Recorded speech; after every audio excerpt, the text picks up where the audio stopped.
સીમિતામાં આજે અમારો થરાદનું ગૌરવ અને ઘણા કવિતાઓ થકી અમને સફળતા છે એવા કવિ શિવરામભાઈ છે. પોતે આ 2025નું જે પૂર આવ્યું, પૂર વિશે એક સરસ મજાની રચના કરી છે. તો આપણે એમના મોઢેથી આ રચના સાંભળીશું. શિવરામભાઈ, તમારી રચના રજૂ કરો. 2025માં આવેલા પૂરની આફતો કે 2025માં આવ્યું પૂર, નાર્યું માણસના મોઢે નૂર. આવ્યા ખૂબ પવનને પોણી, ઘરવખરી લોકોની બોણી. વાળ્યા કિયા ભવના વેર, જીવન જીવવું બની ગયું ઝેર.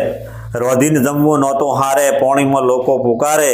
કહેતા હતા કે બધું છે મારો, લેવાનો પછી નયો કોઈ હારો. પવન સાથે વર્ષું પાણું, પશુ પક્ષીઓની ખૂબથી હાનિ. મરાણા પશુ પંખી અપાર, આવું કીધું કેમ કીર્તાર.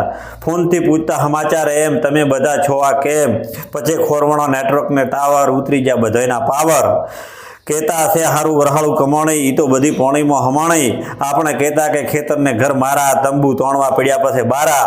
કઠિન હતું પવનને પાણીનું કામ, હાચા દિલથી પછી ભજ્યા રામ. મોનવી કરે છે મારું મારું, તલભાર આમાં નથી તારું. શિવરામ કે પ્રભુ તું વિના કોણ ઉગારે, નાવ હતી તદી નદી કિનારે. થરાદની અસ્મિતાનો ખૂબ ખૂબ આભાર કે જેઓ અમારા આવા વિડીયો અપલોડ કરતા રહે છે, એમની ચેનલમાં આપતા રહે છે. તો આ ચેનલને સબસ્ક્રાઈબ કરજો, શેર કરજો. ખૂબ ખૂબ આભાર મહેન્દ્રભાઈનો કે જે અમારી આવી નોટ લેતા રહે છે.